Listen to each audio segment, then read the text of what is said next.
Okay, Assalamualaikum warahmatullahi wabarakatuh. To all my classmates and miss. Okay, today we are going to do a presentation. Our group is Arif, Nabila, Umairah, Jalal, and myself, Muhammad Alfiz Shah bin Harun Shah. Assalamualaikum, I am Muhammad Arif bin Faizul. My name is Nurul Nabila binti Muhammad. My name is Jalaluddin bin Nasruddin. We are going to do a presentation about chapter 7, environmental consideration. Okay, I'm going to pass up the next slide of definition to Arif. Thank you, Alfi. And today I will share the definition of environmental consideration. There are two main environmental considerations to be taken, which is hyperthermia and hypothermia. Both of these conditions are affected by temperature. Hyperthermia is a condition when your body temperature is greater than the normal body temperature. It usually happens when our body is exposed to heat for too long. Our physiological process in the body can only continue to function normally if our body temperature is in the reasonable range. It depends on our body defense mechanisms to dissipate heat faster to lower back our body temperature to normal. Hypothermia, on the other hand, is the opposite of hyperthermia. Hypothermia is a condition when our body temperature is lower than the normal range of body temperature. This condition could happen when heat from our body is lost.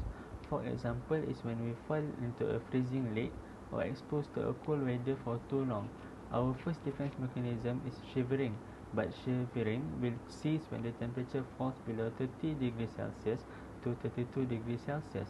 When the core temperature drops below 25 to 29 degrees Celsius, death is quite unavoidable. Next, I will pass the presentation to Belle. Okay, Arif. Okay, so for now, I'll present about the illness prevention for hyperthermia. Okay, so the first point is hydration. As we all know that our body requires 2.5 of water daily when engaged even in a minimal exercise. Adult will typically lose an average of 1.5 per hours of exercise. Okay, so for the second point is gradual acclimatization. For the gradual acclimatization is involve accustomed to heat or exercising in heat. For the third point is use appropriate uniform. Okay, for the selecting appropriate uniforms points, it depends on the weather. For hypothermia, how we have to avoid hypothermia is we need to use lightweight and dark color clothing, as the dark color will absorb the heat. Other than that, to avoid hypothermia, we need to measure temperature and humidity. We need to know the temperature before we start the training session, and we always need to be alert during the training session, as we realize that the temperature increasing, so we need to adjust the activity level according to environmental condition. So that's all from me. I will pass the next slide to Jalal. Thank you. Thank you to Nabila. Today I will talk about type of heat stress or illness. In this topic, they have 5 types of heat stress. The example of heat stress are heat rash, heat syncope, heat cramp, heat exhaustion, and heat stroke. First, I will talk about heat rash. Heat rash in Malay is rawam. Another name is heat rash is prickly heat. Why it named like that? In a moment, I will tell you why it's named like that. Okay, heat rash occurs when the skin's sweat glands are blocked and the sweat produced cannot get to the surface of the skin to evaporate. This causes inflammation that results in a rash. Common symptoms of heat rash include red bumps on the skin and a prickly or itchy feelings to the skin. That's why another name for heat rash are prickly heat, because our skin will be prickly. How do we treat heat rash? First, you must bath or shower in cool water with non-drying soap. Then let your skin air dry instead of toweling off. If you have calamine lotion, you can use it or cool compresses to calm itchy, irritated skin. Calamine lotion can buy at pharmacy or at clinic, government or private. Lastly, you must avoid using creams and ointments that contain petroleum or mineral oil, which can block pores further. How long does it take heat rash to go away? If you have go for treatment, heat rash will clear up in 2 to 3 days. What triggers heat rash? Heat rash develops when some of your sweat ducts clog. Instead of evaporating, perspiration gets trapped beneath the skin, causing inflammation and rash. It's not always clear why the sweat ducts become blocked, but certain factors seem to play a role, including: first, immature sweat ducts. What causes heat rash in adults?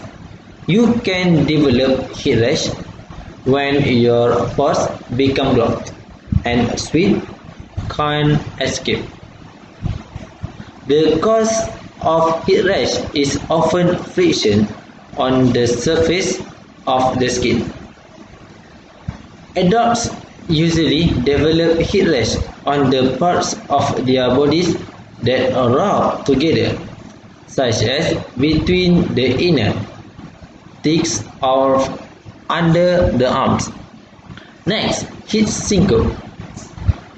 Here, heat rash is heat collapse. Heat syncope or fainting is a mild form of heat illness that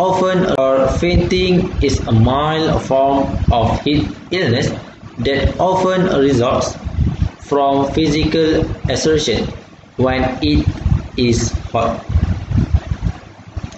It occurs when your body, in an effort to cool itself, causes the blood vessels to dilate to such an extent that blood flow to the brain is reduced. Is heat syncope life-threatening? Without prompt treatment, heat exhaustion can lead to heart stroke, a life-threatening condition. Fortunately, heat exhaustion is preventable. Heat syncope is also known as orthostatic dizziness.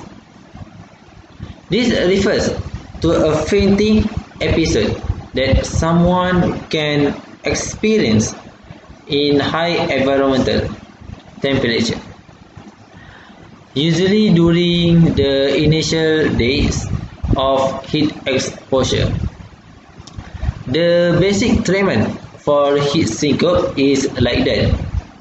For other type of fainting, the patient is positioned water containing salt or another drink containing electrolytes such as 100 plus or Revive is administered slowly, and the patient is removed to a cooler area such as the sheet.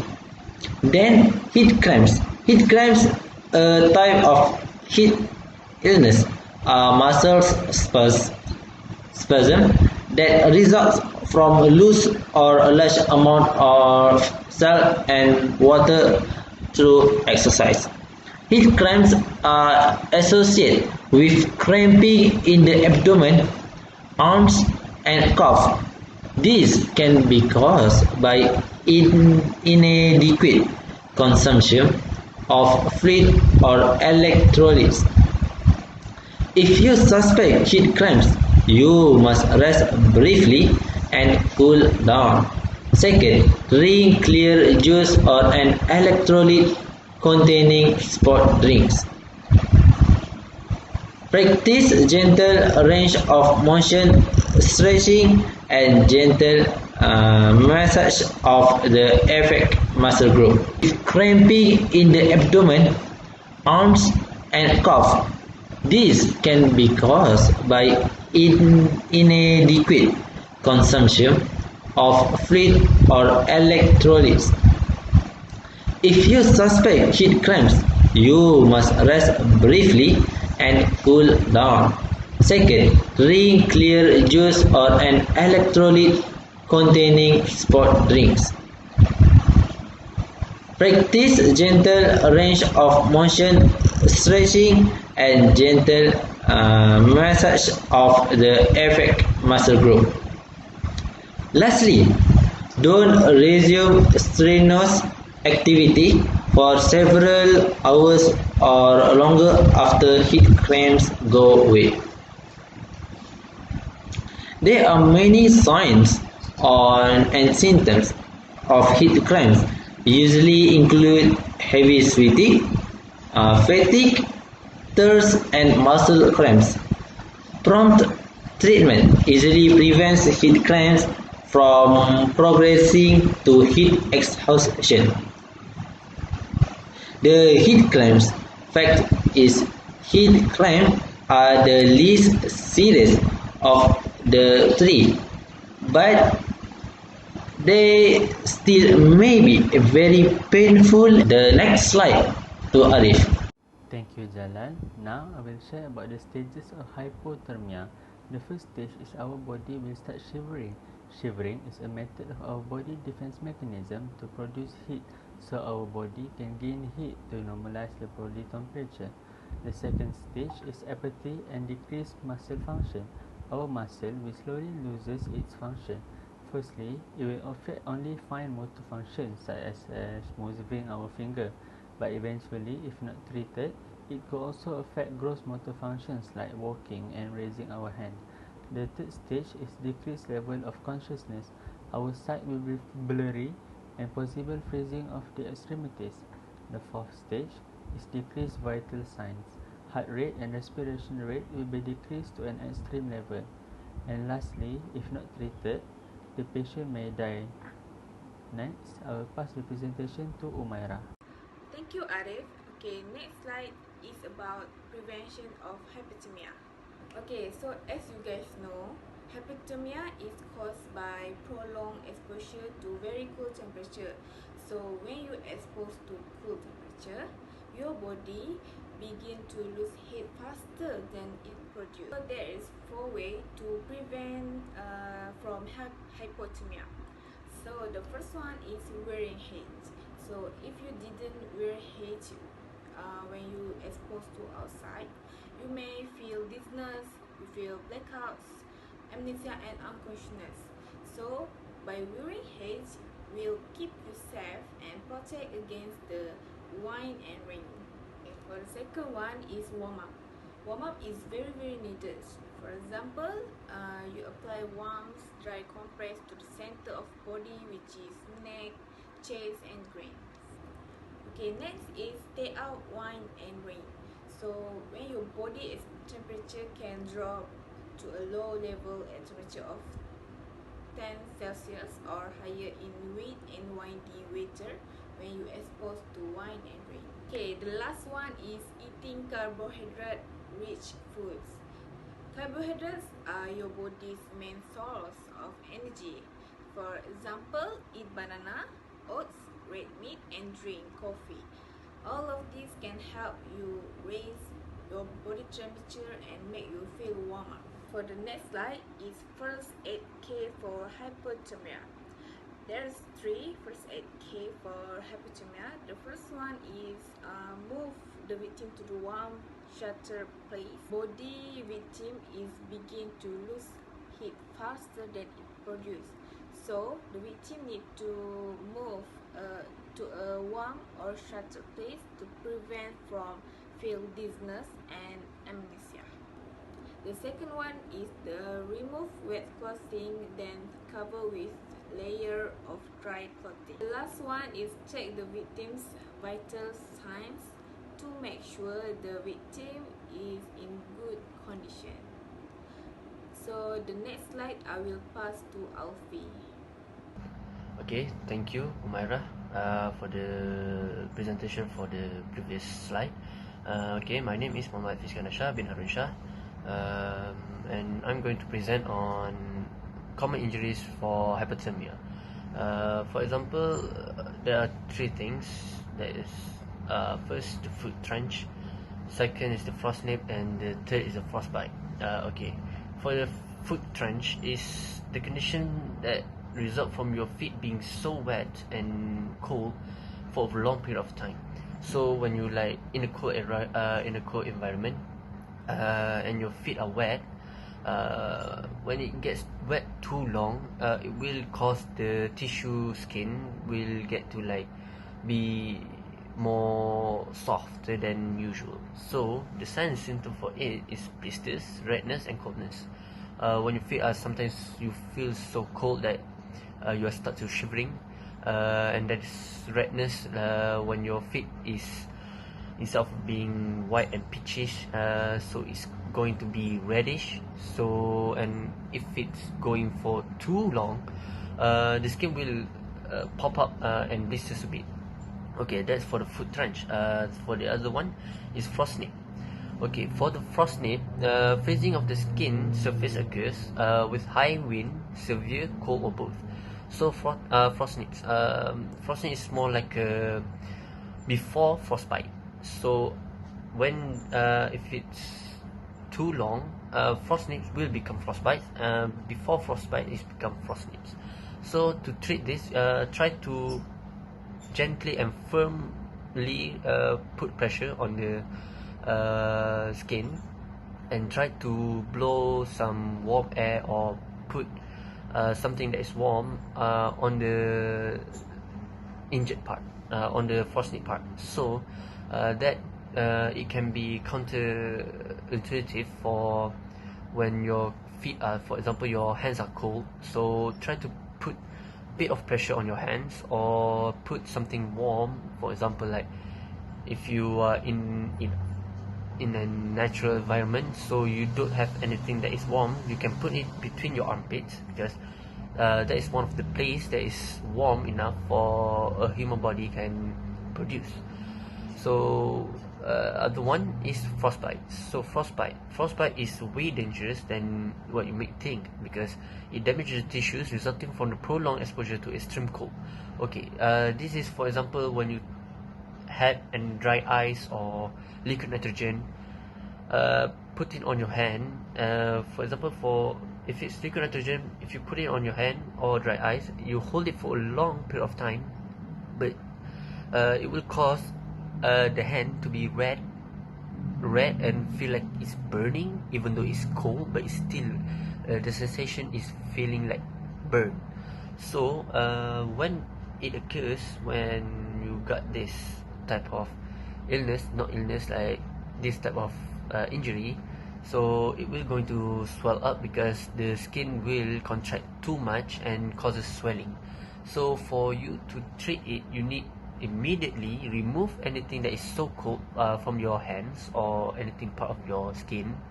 So you need to put something warm or hot, a little bit hot, not too hot but hot, so that your body temperature can manage to normal standards. And I think that's it for me and for our group. If you have any questions, you can ask us anything. And that's it for today. Thank you.